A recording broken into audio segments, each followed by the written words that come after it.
আওয়ামী লীগের প্রধানমন্ত্রী শেখ হাসিনাকেও এখানে অ্যাকিউজ করা হয়েছে, বিকজ কমান্ড রেসপন্সিবিলিটি ওনার ছিল এবং হুকুমটাও ওনার থেকে এসেছিল।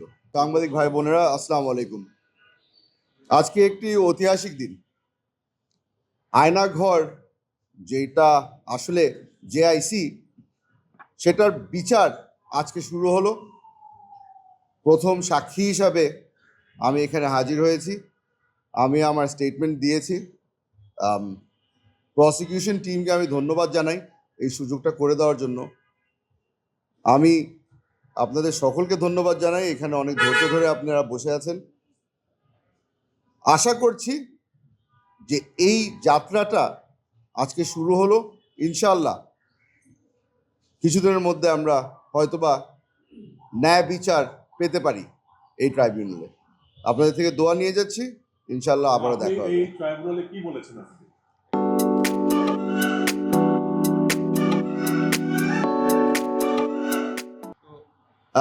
এই ট্রাইব্যুনালে যেই কথাগুলি বলেছি ওটা এখন যদি আপনাদের সামনে বলি ওটা হয়তো সাবজুডিস হয়ে যাবে। আইন অতটা আমিও শিখেছি। 7 মাস যেখানে আমি গুম ছিলাম, ওটা পরবর্তীতে তাসনিম খালিল সাহেবের মাধ্যমে আমরা জানতে পেরেছি যে ওই লোকেশনটার নাম হচ্ছে গিয়ে আয়নাঘর, যেটার ফর্মাল নাম হচ্ছে গিয়ে জেআইসি, জয়েন্ট ইন্টিগ্রেশন সেন্টার। সেই 7 মাসে আমার সাথে কি কি ঘটেছে, কি ধরনের নির্যাতন ঘটেছে, ওটার ডিটেল বর্ণনাটা আজকে আমি মাননীয় আদালতের সামনে তুলে ধরেছি।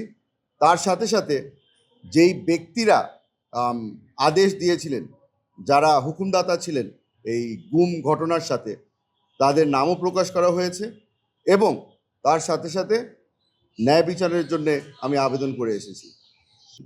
যারা যারা তৎকালীন ডিরেক্টর ছিলেন ডিজিএফআইয়ের, তাদেরকে অ্যাকিউজ করা হয়েছে। তার সাথে সাথে আওয়ামী লীগের প্রধানমন্ত্রী শেখ হাসিনাকেও এখানে অ্যাকিউজ করা হয়েছে, বিকজ কমান্ড রেসপন্সিবিলিটি ওনার ছিল এবং হুকুমটাও ওনার থেকে এসেছিল। প্রথমবারের মতো বাংলাদেশের মাটিতে গুমের কোনো ধরনের বিচার শুরু হয়েছে। আপনি যদি বাংলাদেশের আইসিটির ব্যাপারে জিজ্ঞেস করেন, আইসিটি আগে যেটা ছিল আর বর্তমান আইসিটি যেটা হয়েছে, এটার মধ্যে আকাশ পাতাল তফাৎ আছে। আমি ভরসা রাখছি প্রসিকিউশন টিমের উপরে, আমি ভরসা রাখছি এইখানের জাস্টিস এবং জাজদের উপরে।